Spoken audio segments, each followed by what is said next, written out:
Hi, Melody with GLAR here with a quick how-to video on the Matrix CMA.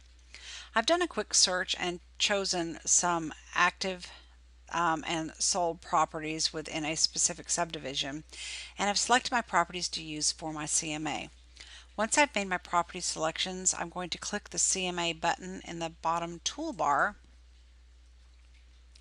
and it will open up my CMA wizard for me. Notice that there are several tabs to walk through during the CMA process like you would on a listing input, and you may select a contact name or create a new contact if you're creating the CMA for a contact. It's important to note you're not required to use a contact. You can just skip to the next section, which is your pages selection. When you've selected the pages you want to use, be sure that you're looking at each individual section. If you'll expand the options, you'll see, for instance, there are two different cover sheet options. You would only want to select one. If you click the header, all options will be moved to your selected pages rather than just individual pages you may want to use. So expand each section, choose the pages you want to use, and when you've completed that, you can either set that as your default so they will show up each time, or you can clear them all and start from a beginning page without any that are preloaded. Notice you can also upload your custom pages. You would continue through this process until you get to the end. Two other things to note. On your subject property, you have three options for choosing the property that you want to use. If it's been in the MLS before, you have a quick fill option. On your cover sheet, you have some information that you can customize with regard to the display on your cover sheet.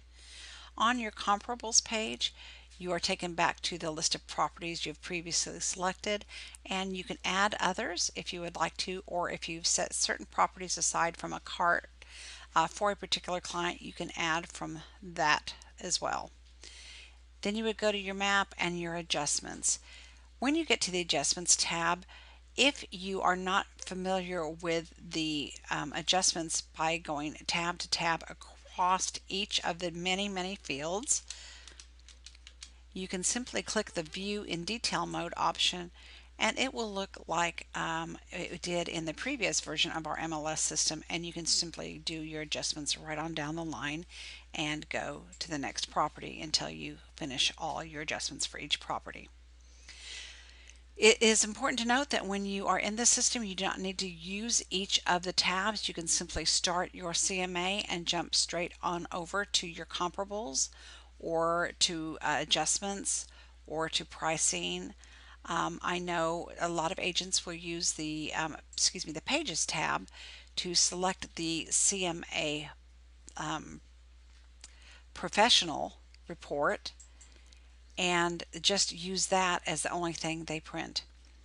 When you are finishing up your CMA, you're able to use some comparable data, type in your suggested list price, and then click Finish. When you click Finish, it pulls all your pages together. You can then have the option to save it or to just store it for later use. You can at any time edit a CMA you've created previously by going into My Matrix and CMAs, and you'll see a list of those that have been created previously, and you can simply click into that CMA and select Edit and go back through any tabs or pages that you need to change. I hope you find this helpful. If you have any questions, please feel free to give me a call at 972-316-6744 or email melody@glar.com. Thank you.